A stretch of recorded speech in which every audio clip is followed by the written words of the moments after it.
Welcome to the College Football Survivor Show, where playoff survival is always on the line. Here are your co-hosts, Doug Lesmerises and Shehan Jeyarajah. And we're back for another week. It's Doug and Shehan. We greatly appreciate you guys joining us. Guess what we're going to do this week? We are going to do our 12-team playoff. Kind of thinking like where it is now, but like what we think it would be at the end of the year. You know, it's coming. We know it's coming. We're not 100% sure when it's coming.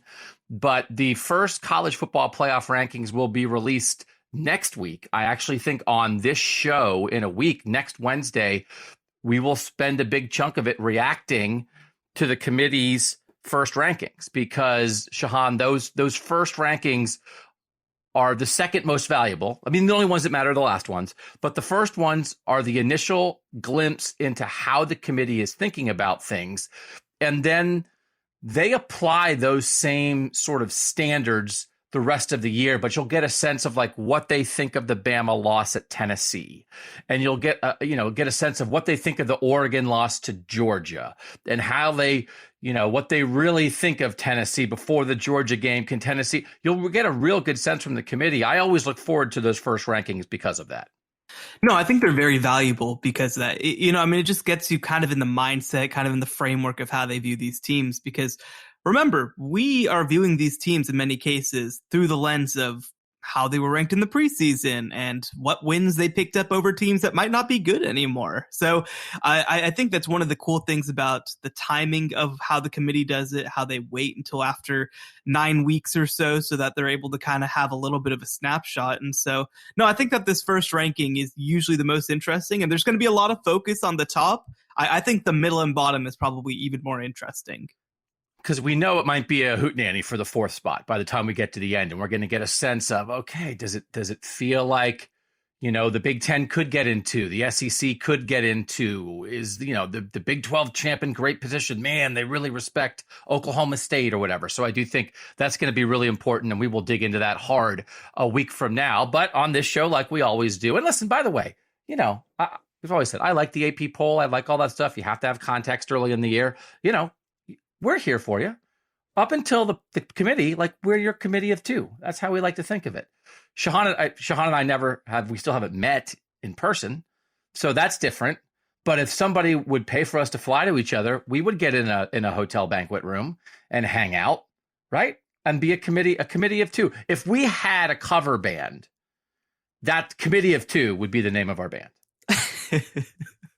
I suppose that's true. I mean, what is this podcast if not just being a cover band? God, maybe this podcast should be called Committee of Two. Is that a better name? I don't think so. It wouldn't have made the playoff committee so mad early on when we were called the playoff show. Committee of Two. That sounds like I think that would be like a Tears for Fears cover band. I hate Tears for Fears. Committee of Two. Why do you hate Tears for Fears? I hate them. I hated them then, and I hate them now. They're so like, ooh, they're so moody. A lot of music in the 80s was, yes. Ooh. And now there's this really good new ride at Disney World, and it plays like 7 different songs while you ride this like kind of space roller coaster. And it's just randomly assigned what you get. And my family and I, when we were there this summer, we rode it twice. And we got the Tears for Fears song both times. And my kids were like, I love this song. And I was like, shut your mouth. You don't like Tears for Fears. But if that's what the people want, Committee of Two, Tears for Fears cover band. Okay, let's kick somebody out because that's what we like to do here. We had 10 teams in our playoff discussion a week ago. You guys know it by now. The only team that lost last week was UCLA. But that means we have 3 one-loss teams in our mix right now. Still, we have Oklahoma State, we have USC, who they had lost the week before, but they survived because Penn State got kicked out. We only kick out one team a week. And also, they're kind of still in it. But UCLA is the team that lost fresh. So those are the teams, Shehan, that I put out to our Twitter followers at CFB Survivor Show. Who do you want to kick out? Because we had 6 winners, 3 teams that were off, and UCLA as the team that lost. 66% say boot UCLA for their loss to Oregon, 19% Oklahoma State, 15% USC. Who do you think should be kicked out, Shehan? Again, UCLA was undefeated before going and losing to Oregon. Yeah, I think it has to be UCLA. The way that they lost was just pretty dominant, right? I mean, 45-30, that's a big factor for me. You look at the other two losses, right? The USC loss was literally a 2-point conversion to go win the game. And when you look at Oklahoma State, similar sort of deal, right? It was a double overtime game against an undefeated TCU. So I think that right now UCLA is the one that I'd kick out. I will say I don't think that they are per se fully out. I think they could definitely make a resurgence late in the year potentially. They still have that game against USC that's probably going to be a little bit of a play-in game for the Pac-12 championship game potentially. So their season's not over, but out of these three, I think that this is clearly the team that doesn't belong right now. I saw some coverage. I even maybe think it was my old pal Ben Bolch from the LA Times who covers UCLA, that like maybe UCLA's season frankly didn't change that much, right? That now I think the one thing of it is undefeated Pac-12 champ is in the playoff, right? I mean, as much as like, oh, one loss Pac-12 champ, that's certainly not a guarantee. You might miss out. So from that standpoint, that does matter. But in terms of winning the Pac-12, they still kind of are in control of their own destiny, and they have a pretty easy schedule other than that USC game on November 19th. Stanford, Arizona State, Arizona before USC, then Cal after that. They certainly should win those four other games. So they're not dead, and you can earn your way back in. They're just out for now. I agree. We're not going to rank them in our top 10 anymore because when you try to thinly slice it with these one-loss teams, they just aren't quite as impressive. Yeah, I mean, you really start getting down to, to brass tacks here a little bit, where all of a sudden you're in a position where you have all these teams that you have a lot of deserving teams in this discussion right now, frankly, right? I mean, you have a lot of teams that have a chance to make the playoff, that have a path to the playoff. We don't have very many, insert whatever team you want. We don't have, unfortunately, a BYU at this point, right? Where it just looks like they don't belong. All these teams look like they belong, but we got to kick one out. And I will say, this is why this 12-team playoff thing we're going to do on this show is interesting. As we all know, like I've really come around on the 12-team playoff. It's what I used to be a 4-team guy, and then like I really zeroed in on the 12-team, and that's what they're doing. But also in doing this exercise, I was like, oh, I know exactly what this is going to be every year. Like, I thought it was like, oh, it's going to be wide open. Let's give everybody a chance. It's like, actually, it's just going to be the same teams or the same type of teams every year, just like different tiers of them. So anyway, we'll get to that in a second. But like, yes, UCLA is still alive. And by the way, like we still have USC in the discussion. They're a one-loss Pac-12 team. And guess what? We're going to ask if we should let somebody in, as we also do every week. And I put that out. I put out 3 teams to the loyal Twitter followers this week, Shehan. Let's start with the team that got 7.8% yes votes. I did ask about 6-1 North Carolina. Only losses to Notre Dame. 92.2% no on this. And of course, I'm not surprised by that. I don't know that UNC is going to work its way in to this discussion any time before an ACC championship game showdown with Clemson. But I think depending how stuff shakes out, I think a one-loss North Carolina team that beats Clemson in the ACC title game could make the playoff. Far from a guarantee. They'd probably need some help, right? Depends how the SEC shakes out, and they maybe wouldn't have many great wins in there. And people aren't incredibly respecting Clemson right now, even though they're undefeated. But I think they certainly have a path. You can see how it could happen. And I think as long as Drake May is your quarterback, you have at least a puncher's chance of it happening. So I get why the Twitter followers don't want them in, but I think we got to keep an eye on them at least a little bit. They're a fun team. I think that the funny thing about North Carolina is that they're one of those teams, kind of like Illinois we talked about last week, where it's just like, man, this team's fun. This team's good. I almost hate having to frame them as being part of the playoff discussion because I feel like that's unfair to them. But, look, they're 6-1 right now. Like you said, that Notre Dame game, honestly, in hindsight, still feels very strange. They definitely could be 7-0.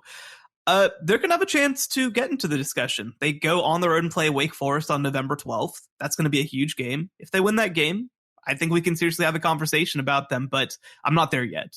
Yeah. Sign me up for Drake May, Sam Hartman on November 12th. There's going to be a lot of bet the over in that game. Yeah, for real. That's going to be good, but not yet for North Carolina. That's okay. I think I put out Illinois last week, and we're putting them out again. Do you want them? I don't know. Maybe I think it got on. I don't know if we got on an Illinois Twitter account. We got about 3 times as many votes from the Illinois question as we did on the Oregon yet to come or North Carolina question. 28.5% yes for Illinois. So creeping up, 71.5% no. I think same. I guess we did have this discussion already, but again, they have a way they're going about it, and this is going to come down to, can they win the Big Ten championship? But I will tell you, when we were doing the 12-team exercise, like a team like Illinois, for instance, in a 12-team playoff world becomes really interesting, because all of a sudden you are punching each other in the face for the 11 spot, and it could go a million different ways. And taking care of business, how you lose, when you lose to another playoff team is going to factor in a lot, I think, to the 12-team discussion. So I get the Twitter people saying no to Illinois right now, but this is the exact kind of team that is going to be, I think, quadruply more interesting in the 12-team world. No, I agree with that for sure. And I think, look, Illinois is a really good team. And the one thing that maybe you feel a little good about is the fact that I know the final score. Ohio State looked a little shaky this week. Like, that's the big thing. The only thing that you're looking at right now, if you're Illinois and trying to make a playoff case, is it physically possible to beat Ohio State or Michigan? So far, I still think the answer is no. But, like, maybe you take that as some small positive that, hey, this offense needs some, I don't know. Obviously you got to kind of talk yourself into it. Obviously, I'm still a no. There's a lot of ideas, I think, around Ohio State, because Notre Dame did it in the first game of the year, is like limit possessions.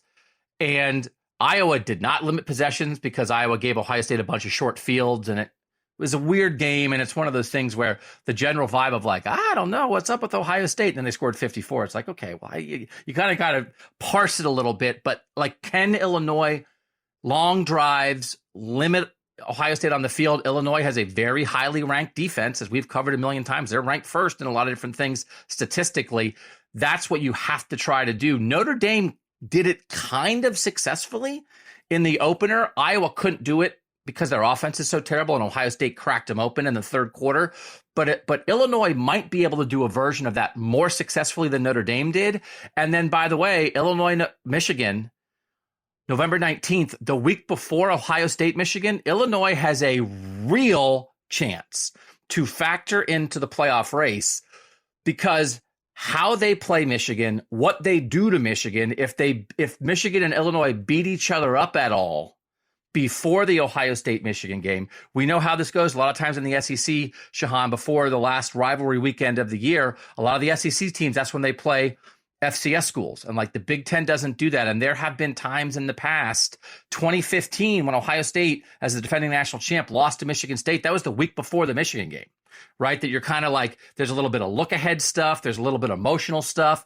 And then there's like the physical toll of like, what's coming in your rivalry game for everybody, whether it's the Egg Bowl or the Iron Bowl or Ohio State, Michigan, or anybody else, what's coming. And then you still have to play a good opponent the week before. Michigan, Illinois, the week before.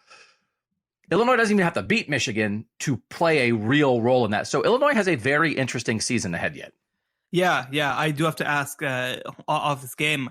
When you were driving in your car on Sunday, did you think about the fact that you could be publicly embarrassing your son? Or what were you thinking when you were driving in your car on Sunday? I will tell you what I was thinking was, I'm going to get wings after the game, and then I'm going to go home and podcast. And I was thinking to myself, I do 10 podcasts a week about college football. How could my life be any better? What a life I lead. What a world I live in. I'm flying high. I'm on top of the world. And I don't even understand the reference. What does that mean when I'm driving in my car? I don't know. It could be anything. I drove past, I don't know if this is a national thing, but there's an Arby's in my town that's next to a McDonald's, and Arby's on a sign had no McFibs, only real ribs, and they're taking a shot at McDonald's, which shares a parking lot with Arby's. So I tweeted that Arby's chose violence today, and I tagged Arby's in it, and then Arby's responded to my tweet with a little winky eye emoji. So I'm getting responses from Arby's on Twitter. What could be better in my life? Yeah. Well, anyway, we can just wrap it up by saying, I think that it's very important to remember that the University of Iowa, I'm sure, has a great career development program. You can explore a lot of different options. I'd advise anybody who's considering other career choices to maybe take advantage of it. Yeah, we could do what if we did a version of Undercover Boss, right? And it was called Undercover Coach. And they came on the podcast and acted like they were just a regular person, like a sports writer, they had switched jobs with somebody. And then they came on and they were just like, hey, college football. I love talking about college football. And then we'd be like, what? You're a coach? And it would be a big reveal and we'd all be friends. And maybe we can do the opposite. We can have an undercover podcaster and see if they can have fewer than 5 turnovers. It's hey, coach, that new offensive coordinator really dialed it up today. Oh, it was Shehan Jeyarajah. It was a podcaster. Wow. And we would just sprinkle it through the country. And it's what? Ari Wasserman's calling plays for Nebraska today? What? Andy Staples called plays for North Carolina today? Oh, my gosh. People would Dan Wetzel? The Oklahoma defense is fixed? Wait a minute. That was Brock Heward? Oh, man. And then the best thing would be at the end of it, we'd all be friends because the coaches would understand us. We would understand the coaches. I think this is for the good of the sport. And it's most importantly, because this is all we care about. It's all about the fans. It's what the fans want. Coaches and podcasters united as one. Finally. All right. So Illinois, not yet. Illinois, by the way, also one among their wins this year, University of Iowa. Illinois not in yet. And now we get to the team that we've been dancing around for many weeks, and it's Oregon. Do you want Oregon in the playoff mix? 45% no, 55% yes. They beat UCLA, Shehan. Should they slide right into UCLA's spot? I am impressed with Oregon. I am. I counted them out after the first game of the year. I talked at length about the Bo Nix experience and how I'm not a big fan of it. But I think that the way that they've structured their team so far this season has been really impressive. They're running the ball at a very high level right now, over 6 yards per carry as a team. And you look at what they've done over the past couple weeks, it's impressive, right? It's impressive. Now, again, look, they still, I think, are not the most proven team, but they're going to play Utah later in the year. They're going to play UCLA, or they played UCLA this past week and looked dominant against them.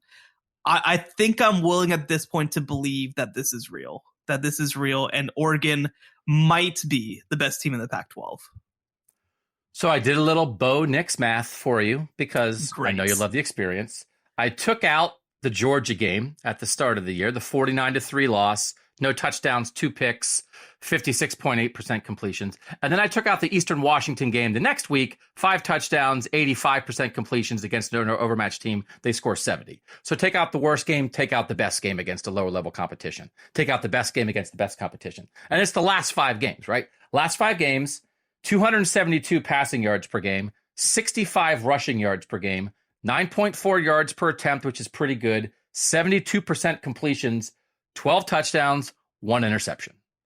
The sort of reputation that Bo Nix is up and he's down and you love him and then oh no. And he did even have, what was the game? Was it the Washington State game where it's I think his 1 pick was a pick 6 at the goal line, basically, that Washington State ran back for a touchdown. And it felt like in the moment that was going to cost Oregon the game. And you felt like, I can't believe that just happened, except I absolutely can believe it happened because it's part of the Bo Nix experience. It might be the only bad play he's made in the last 5 games. But it in the moment, it was oh, here we go again. And it's no, we're not going there again. That was a blip. That was not what he's doing now. And if that's the case, and I think maybe Dan Lanning is kind of good at this as a first-year head coach. This is the formula, Shehan, for a lot of this stuff. You have a coach who builds up talent, which is what Mario Cristobal did. And then a lot of times what happens is a coach you can recruit and can't get you over the top coaching. You fire that guy, and then you bring in a better football coach. And you have – now, Mario Cristobal didn't get fired, but still – the idea that you have a coach who comes in and coaches up the talent that somebody else left him, we can run through the modern history of college football. That's how Jim Tressel partially won his first title at Ohio State with a bunch of guys John Cooper recruited, right? Because John Cooper could do the one thing, but couldn't get over the top of the other thing. Now, Tressel had a lot of good players there. He recruited Mitch Clarett and all those things. Like Urban Meyer came in and won with Ron Zook talent at Florida initially, right? Bob Stoops and John Blake, same sort of deal. They won a year too. So there are moments of this, right? So I'm not saying that Oregon's going to win the national title, but if you get sort of and I'm not saying that Dan Lanning can't recruit, and I'm not saying that Mario Cristobal can't coach, although Mario Cristobal told everybody, stop saying my team was going to be good at Miami. Who could have expected that? Who thought that they were going to be good at football? But I will say, do you remember a couple years ago, Joe Burrow played that game against UCF, and he just got hit upside the head in that game, and then in the second half just absolutely dominated, and then has just been one of the best players ever since then. Do you remember that? Yeah. Mm-hmm. Yeah. Did that happen at some point in Oregon's game against Washington State? Because I ever since that game, right, since that pick six, he's been awesome. Because we watched that Washington State game, and we're like, oh my gosh, here we go again. They're blowing it. Yep. And then they scored 3 touchdowns in the last 4 minutes of the game, and all of a sudden, Bo Nix is awesome all the time. It's not something I expected. And it is one of the most difficult things in sports, I think, Shehan, when a person has a track record. And listen, to Bo Nix's credit, he has played a lot of college football. And when you don't want to get fooled by the present, because you're like, I know this guy's track record, but also you don't want to be beholden to the past, especially when something has changed, like, I don't know, transferring schools. And you don't want to just not believe in a guy because he didn't do it before. I think Bo Nix is a perfect illustration of this, of you're not sure exactly what to believe, but you have to look at the way he has played and this team has played the last 5 weeks.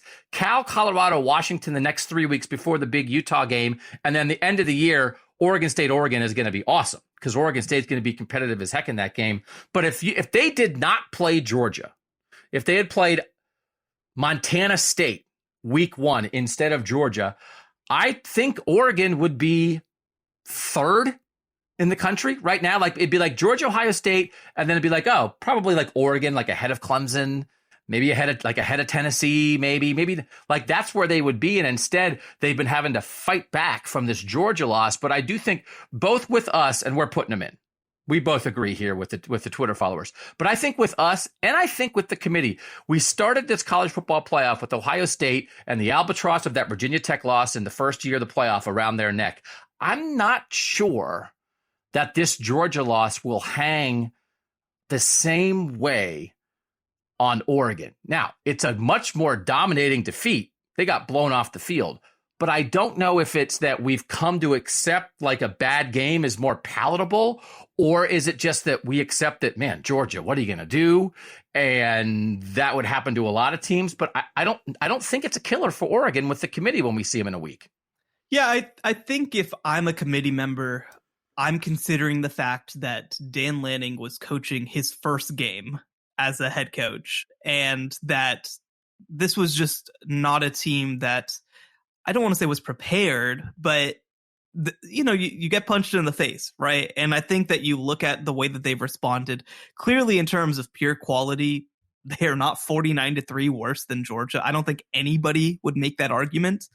And it's just kind of a thing that happened, right? Now again, if you're in a situation where Oregon and Georgia are duking it out for a 4 spot, it's going to come up, right? It's going to come up. But I think that at the same time, it is not a killer for Oregon at this point. I think that they've done enough. I think they've showed enough.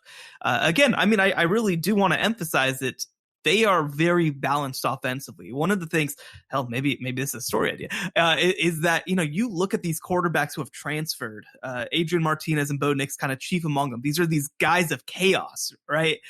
People who have screwed their teams in so many games. Well, you kind of put them in a structured situation. It changes everything.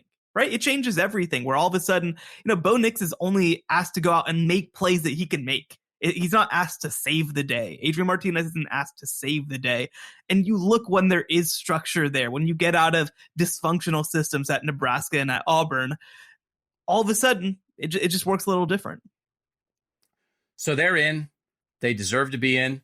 It'll be one of the more interesting things to look at with the committee a week from now. They are at Cal this week. And again, it's been kind of a long road back for them, but Oregon absolutely deserves to be back in this mix. And that will, again, bring our list of teams back to 10. We're willing to go as high as 12. We haven't felt a need to do that so far this year, but we're always open to that. And again, a couple of the other teams, you get a big win, you'll be in the playoff discussion. So when we come back, we're going to change up the order a little bit. We are going to give you our top 10s next, which we normally save for the end of the show. And that'll clear the path for us to figure out what our 12-team playoffs would like, because guess what? Like, our top 10s would affect how we think the 12-team playoff might work out. We'll do it next on the College Football Survivor Show. Don't miss the College Football Survivor Show bonus episode this week. Available only on Apple Podcasts. I would say, Shehan, to me, this Clemson season has played out almost exactly how I thought it would play out, which is nobody can really make them pay. The defense is pretty good. And then the quarterback play has been significantly better than last year. They're kind of threading this needle of just good enough. Are you surprised by how this Clemson season has played out? Or do you just say to yourself, Doug nailed it? Well, the funny thing is, I also feel like this Clemson season has gone exactly like I expected. I just thought that some of this close game luck would go the other direction. I think that a lot of this is Clemson is about as good as I thought they were going to be. I just thought that it was going to lead to losing some of these close games. And so far, they haven't lost any of these close games, and their defense is a big part of that. Subscribe now on Apple Podcasts for exclusive College Survivor Show bonus episodes. All right, Doug and Shehan back. Just in case, Shehan, just in case, because sometimes I listen to podcasts and people make references to things, and I'm old, and I was looking at something like whatmemesmeme.com yesterday, like for boomers, of like, what's this meme? I was trying to figure out what the meme meant. Like, it's usually like the one. Have you seen the meme of the astronaut up in space shooting the other astronaut? I bought a shirt with that on it, because it was on sale in a coffee shop for $5, and I have no idea what it means. And why would an astronaut even have a gun? So I had to ask about that. So I get confused very easily. So if you just in case, the thing that Shehan and I were talking about before about driving in your car, like if you don't know what that was, I wrote a column critical of Kirk Ferentz for having his son be Iowa's offensive coordinator when they have a they have the worst offense in the country, basically. And I asked Kirk Ferentz 3 or 4 questions at the Ohio State-Iowa game on Saturday, and I wrote a critical column, and then he didn't really like it. And then at the new thing was his news conference at Tuesday, he was sort of asked about that, and he called my questioning of him an interrogation. And he said the thing that made him feel better was when he was driving home, he thought, as bad as the day was, at least he's not that guy. Like I thought, at least I'm not that guy, and that's me. So the thing that makes Kirk Ferentz happy in the world is that he's not me. So if you didn't know what that was, that's a coach. Yeah, I'm a podcaster, writer. I mean, it's tough when what makes you happy isn't that you're proud of your son, I suppose. Yeah. Oh, see, now you're going to get me in extra trouble. Now we're going to be like in round 4 of this. I wouldn't want to be that guy's co-host either. So like, it's all fine. And I said, when you criticize a player or a coach, they absolutely have every right to criticize you back. So like, I'm not mad about it. It just like was kind of interesting to see it happen. Yeah. I mean, it's also just like, I don't know, man. Our lives are pretty good, right? We get to talk about and write about college football. Like, I'm not complaining, like. It's a pretty ludicrous existence, frankly. It's like, what do you do exactly? How do you contribute to society? But I mean, the whole thing is, so is being a football coach, But I mean, I guess the thing is that, again, that we have in common, which should unite us, is through the sport of football, we try to bring people joy. Yeah. Which is not such a bad thing. Okay, well, let's do our top 10. Some of us try to bring people joy. I've seen that Iowa offense. Hey, see, now I'm for real. This is not me. Kirk's PR team, if you're listening, that's the other guy. I'm that guy. You're the other guy. Okay. Let's do our top 10s. Oregon is now in this group. UCLA is out. I mean, not a lot is happening. Do you still have OSU 1 at the top of your thing? Yes. Sorry. I got very confused because you said OSU 1, and I have an OSU on both sides of my thing. So I wasn't sure if you were starting at the top or at the bottom. Oh, yeah. That is very confusing. And when Oregon State's good again, like the fact that we could be a 12 team playoff with 3 of the teams being OSU is a world we all look forward to. All right, we both have Ohio State 1. Who do you have 2? Tennessee 2 still. So do I. Who do you have 3? Georgia. So do I. Who do you have 4? I have Clemson. So I also have Clemson 4, and I thought, like, in the end, we can do a minute on this. Yeah. They put in Cade Klubnik, the backup quarterback, because DJ Uyunglele isn't playing well. We actually did a decent amount of Clemson on the Apple Podcast show, and we would invite anybody who listens here. If you be an Apple Podcast subscriber, you get 4 bonus episodes a month for $2.99 a month. We relooked at our bets. It was actually from the first week in July, Shehan. I double-checked when we made those fake $1,000 bets on the season, and Clemson was a big discussion point there. But in the end, I think I view beating a team like Syracuse when you had to go to your backup quarterback and you had to come back, I think I view it as more of a plus than more of a minus for Clemson when I think about them. What do you think? I view it as a neutral, I'd say. I think the fact that they do have a backup, I mean, there's a lot of teams right now in college football that are struggling because they do not have 2 good quarterbacks on their roster. So I do think that from that perspective, I like the depth that they have there. But, look, they won. I mean, Clemson has a couple of impressive victories this season. They have a win over Wake Forest. They have a win over NC State. Now they have the Syracuse win. None of them are awesome. None of them are groundbreaking, but they're all good. And frankly, Michigan has 1 game that they've played that matters, and Clemson has like 3.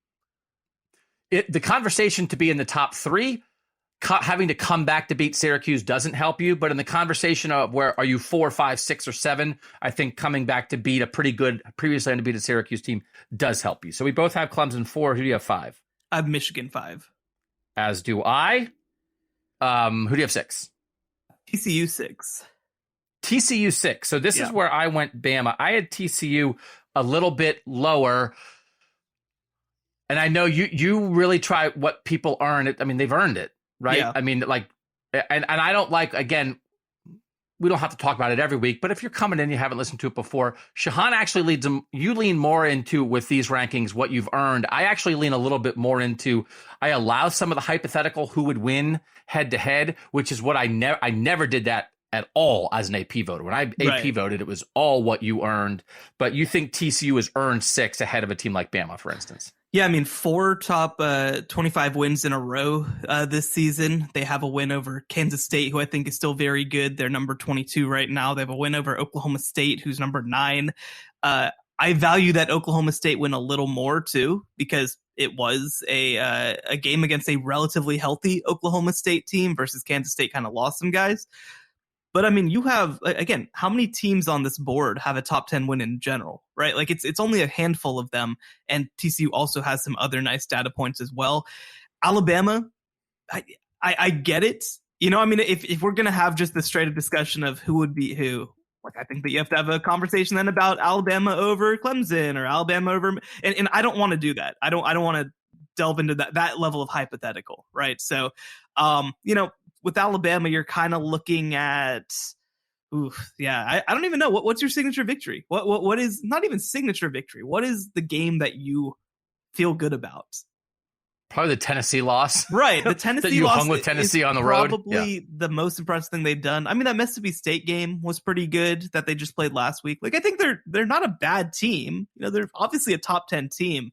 But when you look at what these teams have done and what, like you said, these teams, I think, have earned at this point, I think that TCU is just on a different level in terms of resume than what Alabama is, even though I don't disagree that Alabama is probably on a different level in terms of team. But I think you have to put that aside at some point because some of that is just straight up based on perception.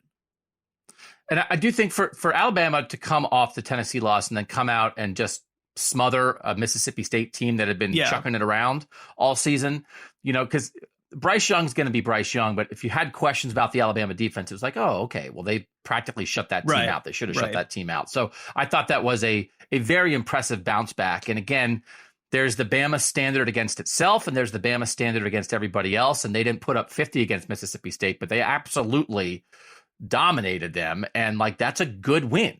So you can, they're Bama. It's like, well, they were coming, they had to sort of reassert themselves. So I thought that did matter for Bama to do that. Have you considered the fact that Alabama is scared of the state of Texas, though? They should have lost both of their games against the state of Texas, and then they would be playing the best team in the state of Texas. So, how would they handle that? Wow. I think they'd be scared. Wow, I can just see. Can you do a guest story for the Dave Campbell Texas football cover? Is Bama scared of Texas? Would you want the Dave Campbell issue to sell out, be the highest selling issue? Is Bama scared of Texas? And then you get like Sark and Jimbo and Sonny Dykes and everybody lined up like with their arms folded, like looking mean. Oh my gosh. Is Bama? It just depends. Do you want to make $1 million in the state of Texas? Float it. And you're trying to start your own. Shehan Jeyarajah, Texas football. The first issue is Bama. And then you could just work your way through. And it could be like, is USC scared of Texas? Is Ohio State scared of Texas? Just every single time. Year after year. Oh, my gosh. Yeah. And you just every year be like, are they scared? And be like, no, they're not scared. It's fine. Oh, they are scared. It's a very short feature story. Yeah. Right. No. Not really. Not really. Nope. Is Kirby? Hey, Kirby. Yeah, Sean goes to SEC Media Days. Kirby, real quick. Are you scared of Texas? No. All right. Got my story. All right. So you have TCU 6. I had them 9. I probably should have them higher. I kind of believe in what you're saying. I had Bama 6. Where do you have Bama? I have them 7. 7. Okay. So then who do you have 8? I have USC 8. Okay. I have Oregon ahead of USC, but it's like a coin flip. And again, USC was off last week. And I think perhaps like maybe their most impressive result of the year is the loss to Utah because their offense got going and Utah's legit and they drove at the end and had to go for 2. And that was at Utah. And if they play, if they rematch in the Pac-12 title game, I think you'd like USC's chances. And it sort of was, again, like they woke up a little bit offensively. So I would look forward to USC Oregon. I think it'd be a great game. So I have Oregon 7, USC 8. That means we both have USC 8. You have Oregon 9th then, I assume? Yes. And we both have Oklahoma State 10th. And again, that's the idea that like Oklahoma State lost to TCU, but might be a better team than TCU, but you earn what you earn. And it certainly feels like if you had to bet right now, do you think we get TCU Oklahoma State again?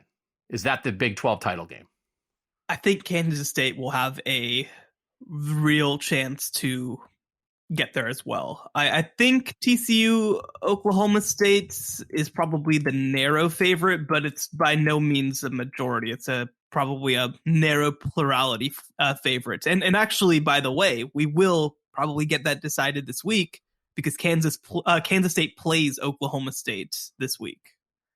And they're all playing each other, and it's all going to shake out, and there's going to be another result that we don't expect. There's going to be another result where it feels like the better team loses, quote, better team, right? We know how this conference is too close, which leads us now to this 12-team discussion that we will do for the rest of this podcast. And I think the one point we want to make here, Shehan, I think it's a point that a lot of people have been making, and I think we need to talk about it here. In the 4-team playoff world, for the playoff, all that matters is how good your best team is. And that is where the Big 12 and the Pac-12, the absence of USC on the national stage, where the fact that Lincoln Riley leaves and now Oklahoma's not Oklahoma and Texas, we all know what that discussion is. Like that right now, this second in this season, the Big 12 doesn't have a team like this, while the ACC has Clemson, the Big 10 has Ohio State and or Michigan, and we know what the SEC has. That's all that matters.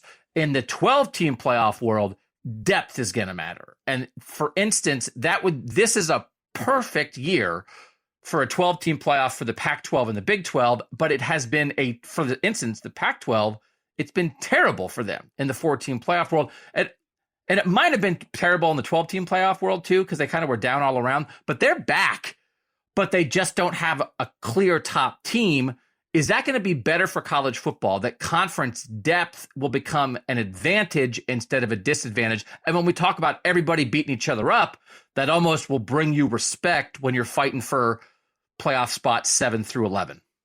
I think so. And again, I mean, because you look at the Pac-12 this year, for example, like you said, we might be in a situation where the winner of the league has 2 losses.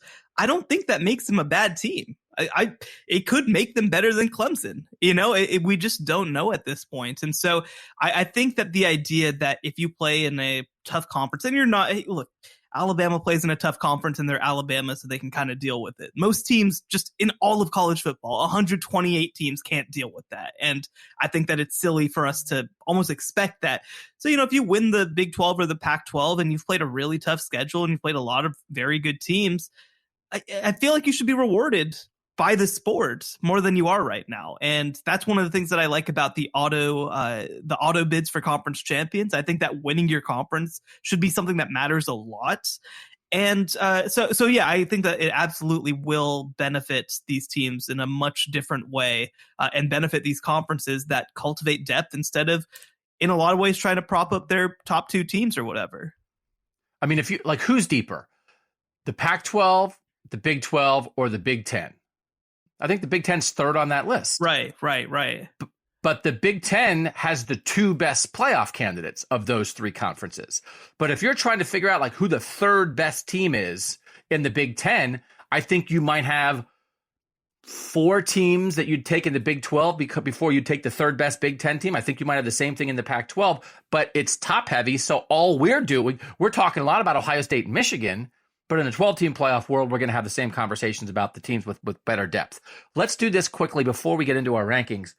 They had another meeting. I don't know if they want to eat Danish. I don't know. I mean, the food was great. Good. The food was great. They did let us have their leftovers. Oh, that's nice. So they do it. Is that why you live in Texas? Because you live 10 minutes from the hotel in Grapevine where they meet all the time? Or did you go to them, or did they come to you? That they said, let's do it near Shehan's house. I will say this one is at a different hotel because this is actually, they host this. These are the like playoff meetings of commissioners. They actually host this in the airport, in the Grand Hyatt in the airport. So they literally fly in, they get to their room, they come down, they do this meeting, and then they go fly out. Like, they are not really here, as opposed to the committee members who do come out of the hotel. Now, the Gaylord is also very close to the airport. It's in Grapevine, and the airport kind of borders Grapevine, borders Irving, where I live. Let me write this down. The airport borders Grapevine? Is that right? That's correct. That's and so you're welcome.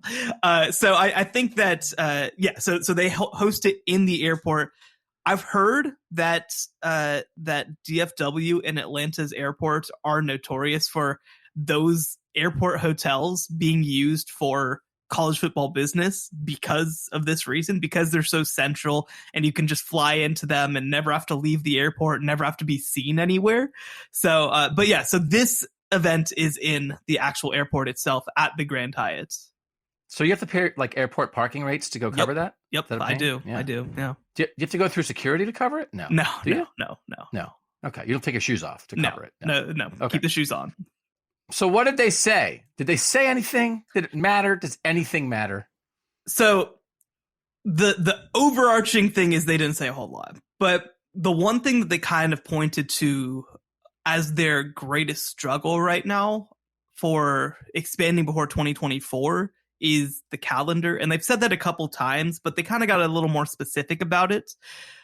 What they want you to know more than anything is they have to weigh a lot of things when they're putting these schedules together, because all of a sudden, one thing that I don't think I fully appreciated when we decided to expand the playoff is a lot of these games are going to be going up against NFL playoff games, not just NFL games, NFL playoff games. That's a really bad situation to be in if you are anything that's going to be on TV. And so they're trying to find workarounds for that. They're trying to work through logistics of how you can do it on college campuses when you have commencement and things like that, that also are going to bring a lot of people to campus. So it's a little more complicated than maybe even I expected whenever they were talking about it, just with the logistics of it, especially through these first 2 years. There's been some reporting and they kind of tacitly acknowledged it that in 2026, we might be in a situation where we're moving the calendar all the way back to where basically everybody starts in week 0 to free up another week. We're not there yet. And that wouldn't happen. Oh. Yeah. So everybody would start like the week before Labor Day, as opposed to that Saturday. Really? Right. So and I'm sure that people kind of just toss their FCS games onto that day or whatever. But basically, it would then free up a week later in the year so that you could maybe be in a position where you could start this a little earlier. I think right now the way that they would have it is basically the quarterfinals would be New Year's week, like that week. Then the semis would be kind of the week that we usually have the national title game. And then there would just be another week. The championship game would be the week after that. But it's really the games on site on campus because you have to plan around Christmas and all that too. That's really the biggest complication I think they're dealing with right now. Have they talked about moving Christmas potentially? So the NFL told them that they can't, unfortunately. Yeah. It's I do think the NFL controls Christmas. That sounds right. It is interesting because so Ross Dellinger over at Sports Illustrated actually had an interesting column about this. We cover college football. We love college football. We're college football people.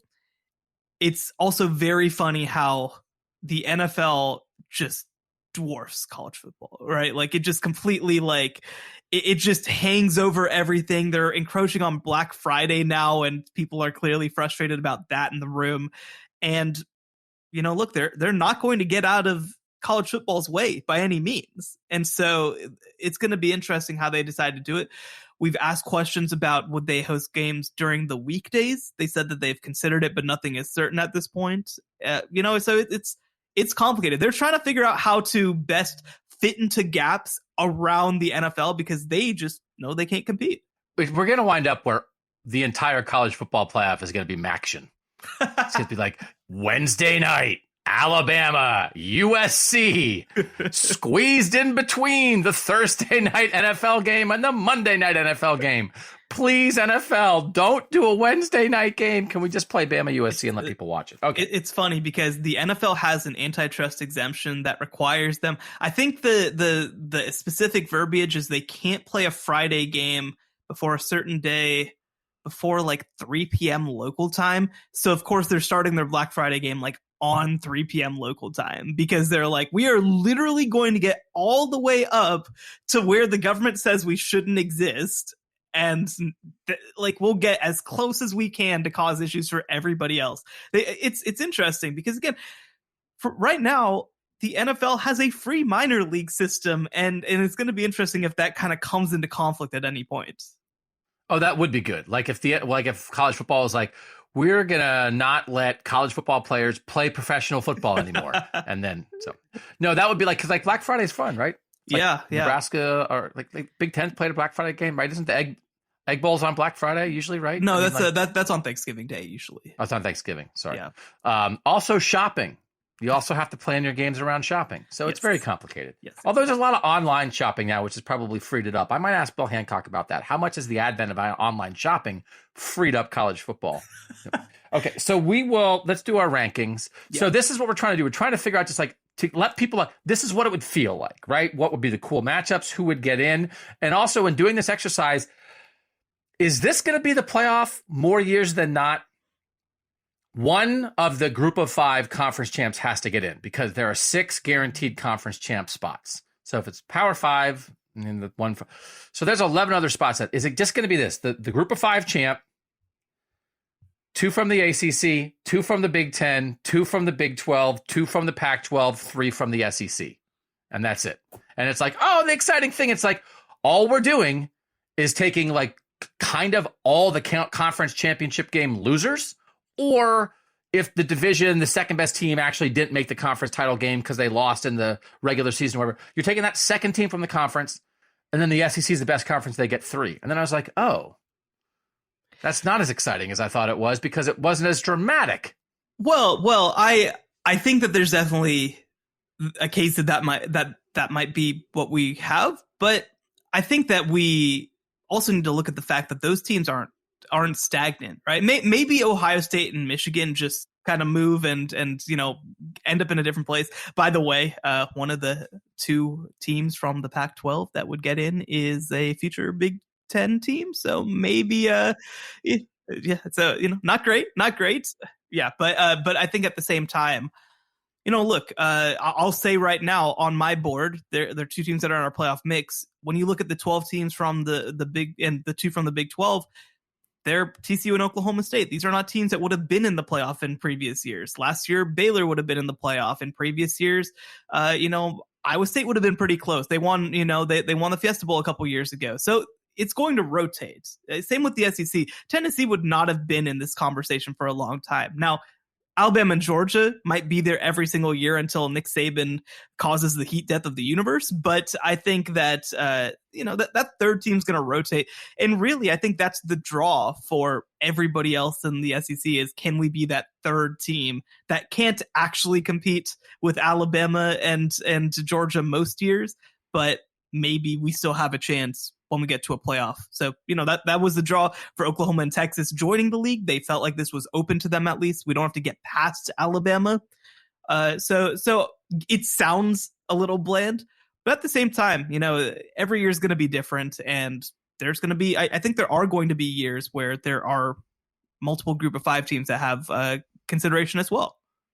And the hard thing is we're doing this exercise in the current world that this world is never going to exist when there's actually a 12-team playoff, because when you have Oklahoma and Texas in the SEC, when you have USC and UCLA in the Big Ten, when you have Houston and UCF and BYU and Cincinnati in the Big 12, all this is going to change anyway. So for me to say this, it's going to be boring. Well, actually, it might be 4 teams from the SEC and 1 from the Big 12, or 3 teams for the Big 10 and 1 from the Pac-12, because you're kind of weakening the Big 12 and the Pac-12 as you're building this playoff. Or maybe you'll get more from the Big 12 because you're actually adding 4 very interesting teams. And you're also going to open up a bunch of group of 5 opportunities, because if you weren't moving UCF, Houston, and Cincinnati, they might be taking that group of 5 spot as the champ of the American more often than not. And instead they're going to be in the Big 12, which means all of a sudden Tulane and Utah State and everybody else has a better chance. Yeah. And I think that for better or for worse, the fact that we have a group of 5 spot right after BYU, UCF, and Cincinnati are leaving, and I'm forgetting something, Houston,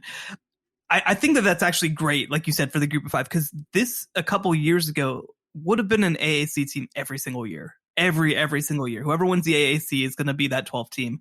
Well, now the AAC is going to have some great teams, SMU, Memphis. I'm curious about what UAB and North Texas can be, but the Mountain West can get a team in. The Sun Belt will get teams in. We'll see about your Toledo pick. Unfortunately, they lost right after you picked them. Why would you do that? The quarterback got hurt. Why would you even say that?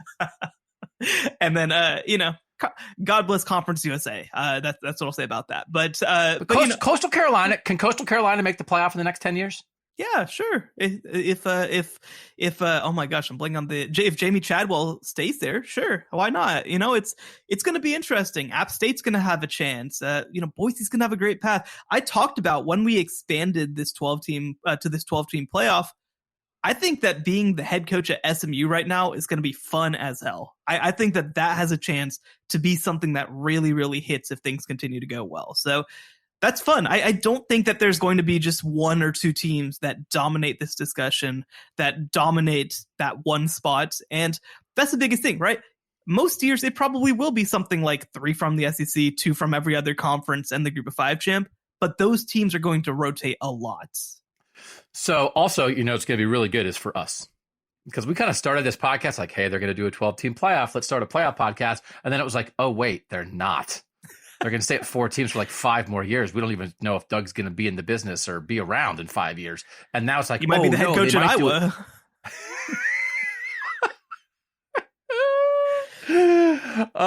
And so now they get to 12. This show is either going to be like 5 hours long, or we're going to have to change the structure a little bit. But like right now, we do this. Hey, who's in our playoff mix? When this is a 12-team playoff, like our mix is going to be like 30 teams, right? Which again, I think is like the whole point to this, right? But it's kind of like, I think, how like FanDuel and DraftKings, they all started like this, hey, play live fantasy stuff or whatever. And it really was just a way to get in your phone. So when sports betting happened around the country, you'd already have the app, right? Hey, fantasy, that's what this is.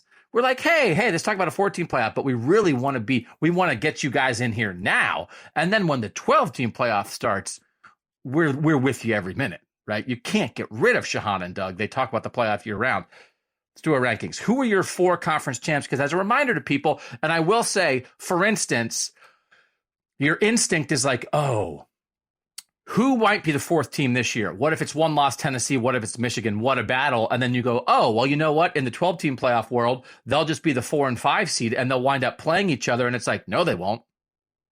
Because if you're thinking about them as one-loss teams, you're thinking about them not winning the conference championship, and the top 4 seeds must be conference champs. So you're not going to be in a world where Tennessee or Michigan could be the 4 seed if they don't win their conferences. Who are your top 4 seeds? Yeah, so the top 3 to me are pretty obvious. Ohio State at 1. The question becomes, who do you think is going to win the SEC? I think that team inserts in at 2. I have Georgia as that team right this second. And 3 is Clemson. I think that those are the 3 teams that are most likely to win their conference at this point. 4 was tough. I picked between... I tried to kind of look a little bit more at where we are right now. So I ended up going with TCU over Oregon as my number 4. That's what I did also. I have Georgia 1, Ohio State 2, because yes, if you're an undefeated SEC team, I think you're going to be number 1. I don't know if that's going to happen or not. But we have the same 4 teams. I just have 1 and 2 flipped. So that's like an interesting setup. So this is just, I don't think that's controversial. It's just you guys can wrap your head around this. And this may, now the other part of this is, I don't know that this will be the 4-team playoff.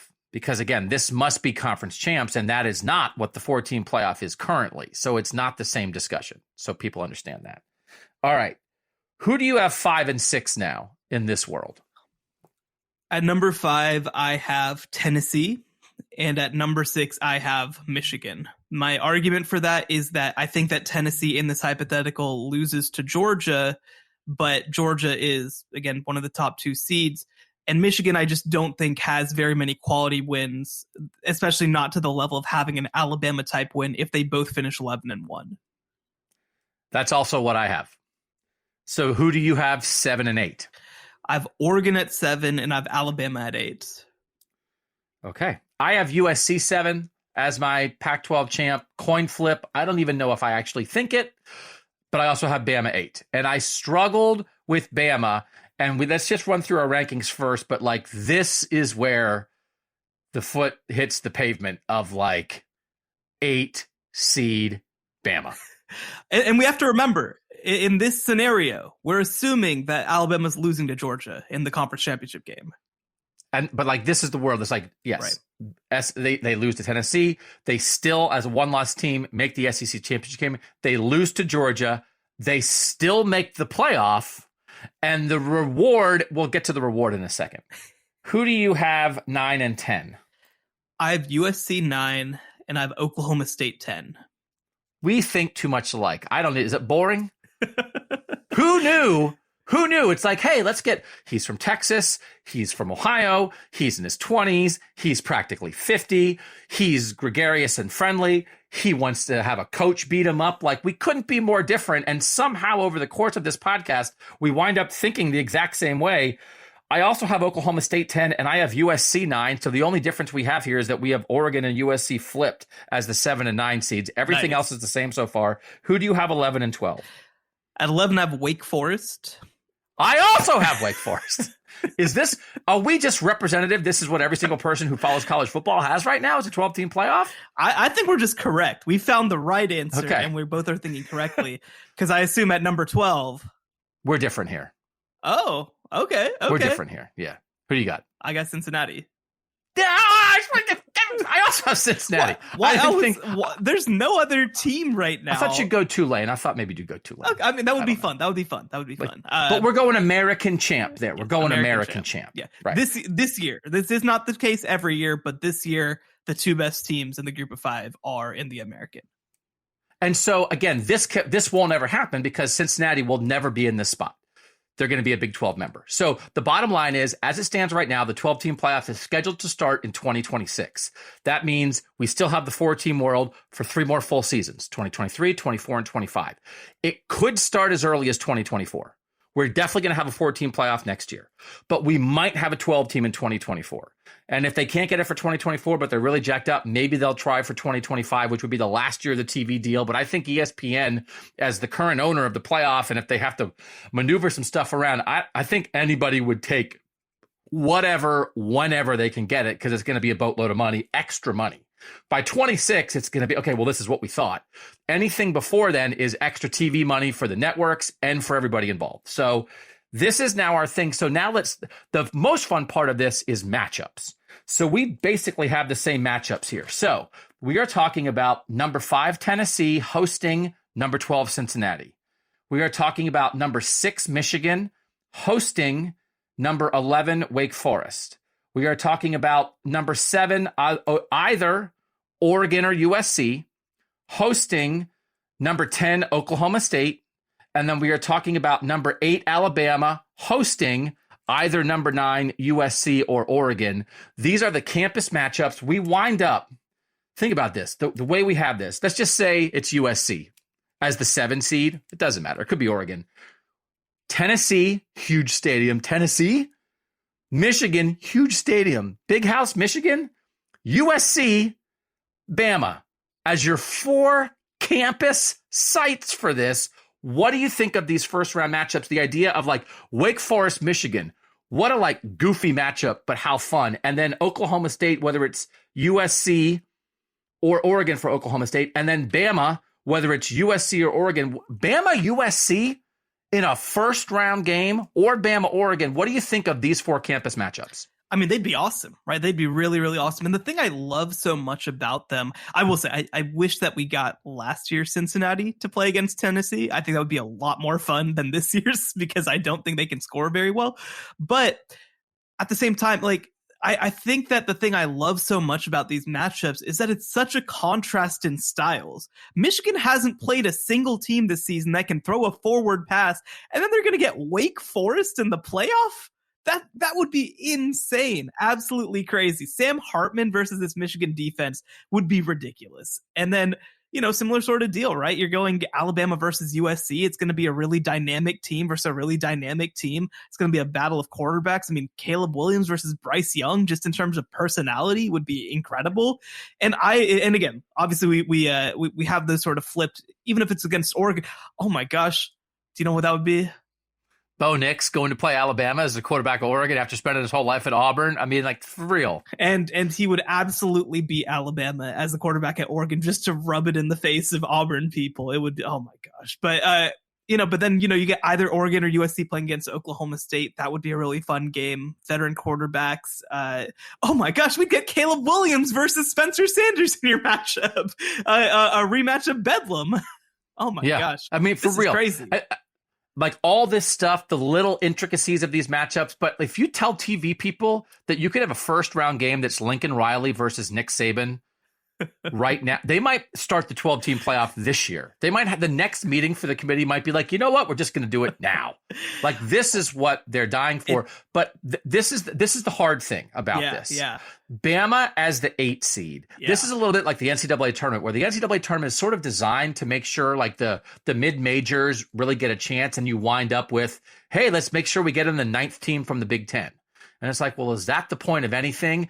Because the 9th team from the Big Ten in the NCAA basketball tournament is good enough to make the Sweet 16. But did they really deserve the right to do that when they've had a mediocre season? Bama as an 8 seed, I sort of think is almost what is wrong with the playoff, because nobody wants to play them. They didn't really have a good enough season. In our scenario, they've lost to Tennessee and Georgia. That's not really playoff worthy. But now, if you make Bama the 8 seed, they're going to be like, have the 3rd best odds to win the whole thing. And by the way, let's move to the next round. If Bama's the 8 seed, that means the 1 seed, your reward for your undefeated best season in the country, is Bama in a quarter final. And it's also, now we're no longer on campus site, so you're not at home or anything. So this is my little wrinkle that I don't know that they would do this. If I have Georgia 1, Georgia, Bama, like Georgia just beats Bama in the SEC title game, and now they've got a rematch in a quarter final. You have Ohio State Bama here, which is more interesting. I guess it's maybe the thing that I wouldn't like about this, because it's designed for opportunity to give more teams a chance, and you're sort of given like the same old a chance in a year when they kind of don't deserve it. And the result is you might backdoor a national championship championship for number 8 Alabama. I guess I shouldn't be mad at that, but I'd say the same thing about Georgia or Ohio State or Clemson. You're allowing them in a back door that they probably don't deserve to come through. But I mean, what are you going to do? You can't have a rule that says Ohio State, Alabama, Clemson, and Georgia can't make it if they have 2 losses. But this is weird. Like, this is weird. Bama as an 8 seed is a weird wrinkle. Yeah, I think here's the thing, though, right, is that if you're Alabama, this is a 2-loss Alabama that has beaten Texas by 1 point and Texas A&M by 4 points. This is not a good Alabama team. It's not a bad Alabama team. I mean, we talked about it yesterday. I still have my my active fake bet for Alabama to win the national title because I believe in the inevitability of death. I think that Alabama would have to go through USC in the first round. That would be a tough matchup that they could absolutely lose. In the second round, they'd have to beat Ohio State. And then the third round, they'd have to beat the winner of TCU versus Tennessee, most likely. That's not fun, right? Like, they'd have to beat all of those teams to have a chance to play in the national title game. That's really hard. And so it's more likely to me that Alabama gets beat by somebody who then gets to be happy about beating Alabama than it is that Alabama would just, oh, well, actually, they've been the best team in the country the whole time. If they are a 2-loss team at this point, they are not the best team in the country. And there are teams along the way that should beat them, and they're going to have enough body blows stacked up that I think they'll get beat. I don't think that there's going to be just this run of 8 seeds that are Ohio State and Georgia and Alabama that are just going to go run through everybody else. I just don't think that's reality. And listen, we got a version of this with Ohio State as a 4 seed in the first year when it was like the 4th best team in the country had never, ever in the history of the college football world had a chance to win a national championship. And then the first year of the playoff, a traditional power who slid in as the 4 seed barely won it all. And was that good or bad? Well, it kind of like created the energy that the playoff still exists on today. I don't know what world we'd be in if the first college football playoff or the first couple years had kind of been like, I don't know. But instead, it immediately added juice to it. So the idea that you would get potentially, if you had Bama USC in round 1 in Tuscaloosa and then Bama Ohio State in round 2, it's like, how did we live without this, right? I mean, it'd be nuts. Ryan Day and Lincoln Riley are like, are you serious? This is our first playoff game as Nick Saban? But everybody would love it. And TV people, again, if you're listening, feel free to start it this year. Well, and I'll say this too, right, is that I think that the opportunity to beat down Clemson, down Bama, down Ohio State in an off year is infinitely more valuable than the idea of getting beat by them in the playoff. Because if you get to beat Alabama in the playoff in any year, it doesn't matter the context. That is program changing. That is game changing, right? Imagine, we don't have this matchup right now, but let's just say hypothetically, Wake Forest. I mean, I don't know if they could beat Alabama, but let's just say that they did. Let's say that Wake Forest beat the worst version of Alabama in however many years, right? Who cares?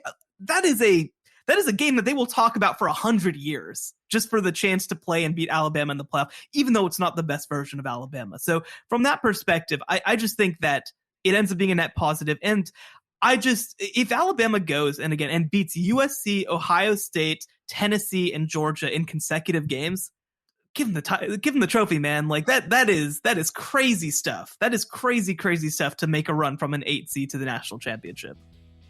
All right, I think we haven't taken a second break yet. Does that sound right? I got so excited, I think I forgot how to do the podcast. We'll do our quick break here and then come back and finish this up on the College Football Survivor Show. The College Football Survivor Show, where playoff survival is always on the line.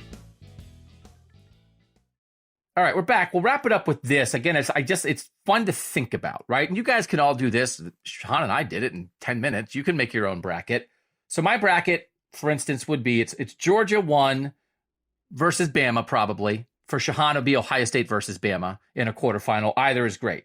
I would then have Ohio State, probably USC as a quarterfinal. Shehan, that's probably Georgia, maybe Oregon, right? Which potentially is a rematch there, but that's really interesting. What would that look like the same? Clemson, Michigan, we both have potentially as a quarterfinal. Clemson as a 3, Michigan as the 6. Like, great. That would be a fascinating two traditional powers. I don't know who would win. You'd figure out once and for all who the best team was this year. And then the 4 seed is probably number 5 Tennessee and number 4 TCU. And then again, this is one of those of like, all right, well, we gave a nod to the conference champ, but also now, by the way, you've got to play this team that didn't win its conference, but is also pretty good. Everybody gets their fair shot. And that's interesting. And then you're back to the 4-team playoff, which you would have anyway. And maybe you have some upsets along the way. But I think when you think about the groups of games that you are getting as a result of this, it's not a shock. You're getting good teams in. Again, I don't think it's a travesty that, the second best team in the Big 12 isn't going to make it this year. Of course, the second best team in the Pac-12 is not going to make it. Probably 3 SEC teams aren't going to make it. That's not a travesty. But I don't think when you look at this, Shehan, I used to say I'd rather have good teams left out than bad teams let in. Right? I'd rather make sure that, man, the 4 that get in, they're all really good. And I'm sorry, number 5, I know you're good. But sometimes I was like, I don't know, man. What if you get a crappy 11? I like this group, right? The last at large for us is number 11, Wake Forest. I don't have a problem with Wake Forest. And if Wake Forest stumbles, maybe it's North Carolina. If they stumble and Illinois looks great against Ohio State or Michigan in the Big Ten championship game, maybe it's them. Maybe UCLA somehow runs the table still in the Pac-12. Maybe it's them. I feel like there's a depth. Maybe the sport is rising to the challenge, Shehan. I think we would have 12 quality football teams who would create interesting matchups if we had it this year. No, and I think that we get so wrapped up with the 4-team playoff in the idea of the top 3, that there are these exclusive individual teams that can win the national championship. And if you are not that level, if you're not as good as Ohio State or Alabama or Clemson, that you just don't matter, that you're not really playing good football. But I think when we kind of reframe what we think of good football as being, like you said, you can't make the argument right now that Wake Forest is not playing awesome football. They're really good. They're not as good as Alabama. That's not the expectation, and it shouldn't be the expectation.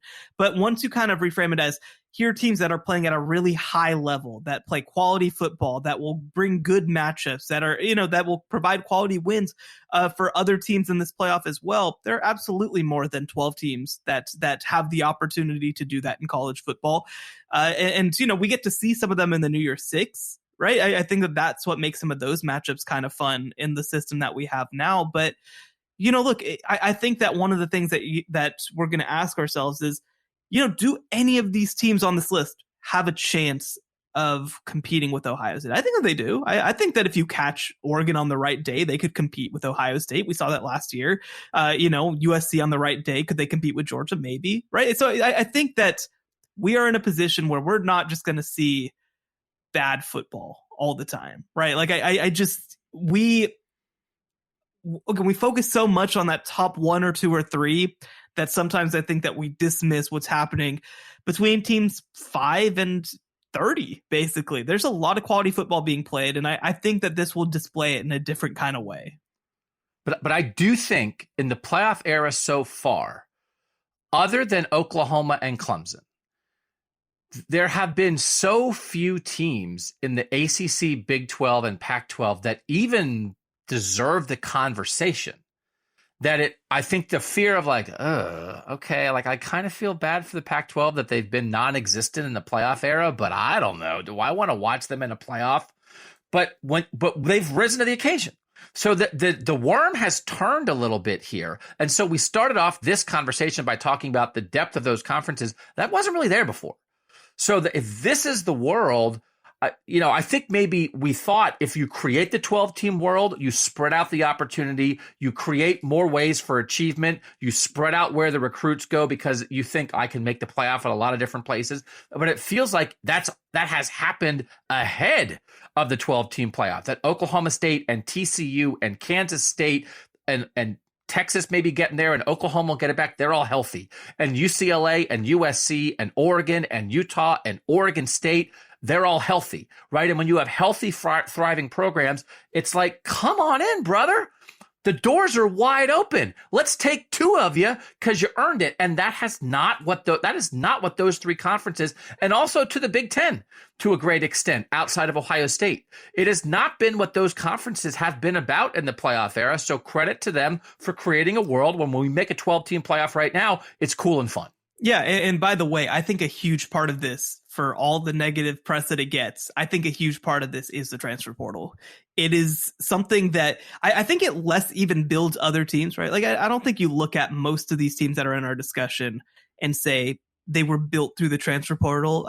Tennessee would be one that actually was a little bit, but I think more than anything else, it makes things more complicated for everyone else. Right, like all of a sudden, Alabama's losing kids because they're not getting the playing time that they wanted. Georgia's losing kids. Texas A&M's probably going to lose half of their dang number 1 recruiting class after this season because they're all having a terrible time, right? So I think that the transfer portal actually makes things more complicated for the very top of the sport because everybody thinks they're going to come in and play right away, and when that doesn't happen, then they kind of leave. And I think that you look at everybody else, you know, you can build something at Utah where you're kind of just growing your kids, you know, where you're just recruiting well and finding guys who fit you and building something long term. I think it's been a real net positive. And, you know, we even talked about all off season with Alabama about how, they're just going to fill their holes with transfers. And they got Jermaine Burton and they got Tyler Harrell and they got Tyler Steen. None of these guys are major contributors for them. Jahmyr Gibbs is, but the other ones, yeah, right. But like a lot of these other kids are not contributing the way that people thought. They are not filling the holes. Eli Ricks wasn't even playing until really this past week, and he was supposed to be a potential All-American. Like I think it's more complicated for these top teams than it's been in a little while, and I think that's actually going to, in some ways, democratize the sport and create a league where we got a lot of quality football at every level. And I do think it'll be a little bit like the NCAA tournament where you have the teams who are filled with NBA guys who are going to be one and done. But then you run into teams where, hey, we've had starters who have been here 2 or 3 years. We're veteran. We're at a peak. And we'll see a version of that in college football where Bama and Ohio State and Georgia are going to do their thing. But like Tennessee in the right year, right, with the right portal additions and a couple homegrown veterans, Utah, when they grow it over time, right, you can see how the top teams aren't going away, but you can build it a different way. And then your peak, right, the peak of those second-tier teams can rise up to the level of the top-tier teams, and now everybody's got a chance. So congratulations to the sport for rising to the logistics. I don't know. I mean, like you build it and then they'll come, man. I'm a little surprised that it happened like this already. Let's go. I don't know that anybody listening to that, you're listening, if you're, I mean, like not Shehan, but everybody else. We're not just 2 guys in a room. You're listening. I don't know that anybody was like, Wake Forest, Michigan. You're like, oh, Wake Forest, Michigan. And then you definitely were like, oh, USC or Oregon going to Bama? No, I'm into that. Like, there's a lot of games you'd be into there. All right, that's it. Read Shehan Jeyarajah at CBS Sports. Would love to have you subscribe to the pod. Oh, we'd love it. We'd love to have you as a Twitter follower. Every time I ask, I go on a CFB Survivor Show. We see the new people. Love having you. Love having your votes. You're a producer of the pod. You help determine some of the teams that we talk about because that's the whole point. We kick them out, we let them in, and then we talk about them. So now you're in the mix. We have this bonus Apple show. If you just listened to this one, awesome. Thank you for being here. If you'd like a little more Shehan in your life, and who wouldn't, subscribe on Apple. $2.99 a month. You get the 4 bonus episodes. But for now, for Shehan Jeyarajah, I'm Doug Lesmerises, and that was the College Football Survivor Show. The College Football Survivor Show, where playoff survival is always on the line.